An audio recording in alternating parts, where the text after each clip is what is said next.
Greetings. It's a half foggy morning here along the Smith River in Northern California. We just stopped off here at Ruby Vandeventer County Park. And what we see, unfortunately, here all through the redwoods is a very, very bad plant. It's one of our arch rivals, our nemesis in the plant world. It's called English ivy. And you're probably quite familiar with it. It's in your garden, probably. People love this stuff for ground cover and for landscaping and such, but unfortunately, it's a serious problem for the environment because it doesn't like to stay in your garden. It has a very bad habit of trailing and climbing. This is one of the things that we like about it, is that it likes to climb trees and cover big brick facades with these lovely green leaves, and they look pretty with the vines, but all this green on the floor here of the forest and in the woods here is all ivy, and it will basically crowd out all the native plants that are supposed to be here, like our beautiful little ferns. They'll just crowd them right out and they can't live anymore.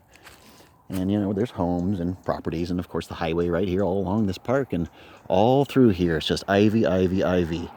And it's bad stuff. It's not supposed to be here. Obviously, with the name English ivy, it came from England. People brought it over. Like many invasive exotic plants, they call it an exotic because it's not native, and invasive because it invades all through here. This should be all ferns and wood sorrel, but no, it's almost mostly ivy, and it goes all along. It's just kind of unbelievable how much of it there is. There's already so many weeds, you know, in these areas, you know, from parking lots and various use and just endless development, you know, coming through and logging and bringing in, you know, 150 plus, 180, 200 years worth of weeds.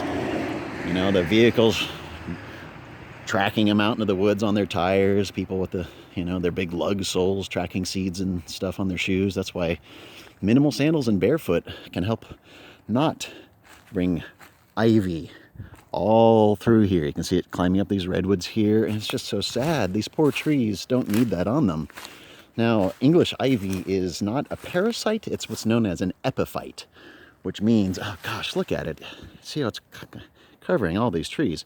What it will do is use the trees to get height, but it won't necessarily kill the tree. It's not going to outcompete it necessarily. But you can see how effectively it just goes right up the tree here, and they'll go hundreds and hundreds of feet up these trees. But what they can do is, again, blot out the ground. This is all, for the most part, ivy right here. You can see every tree has ivy going up it. Sorry about the road noise.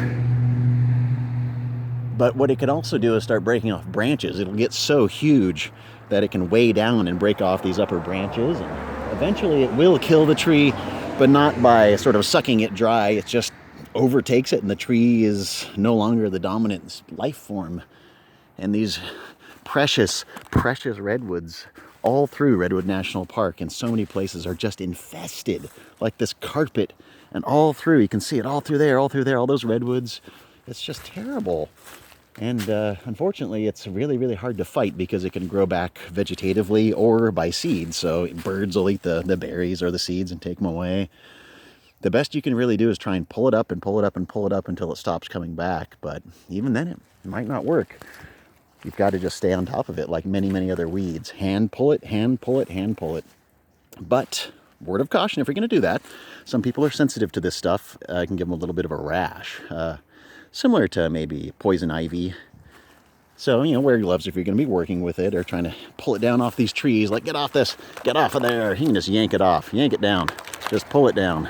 Another thing you can do if you can't get something like that going on is go around and cut everything around the base of the tree, and that'll stop a lot of the stuff going up it from coming back, but it's not guaranteed.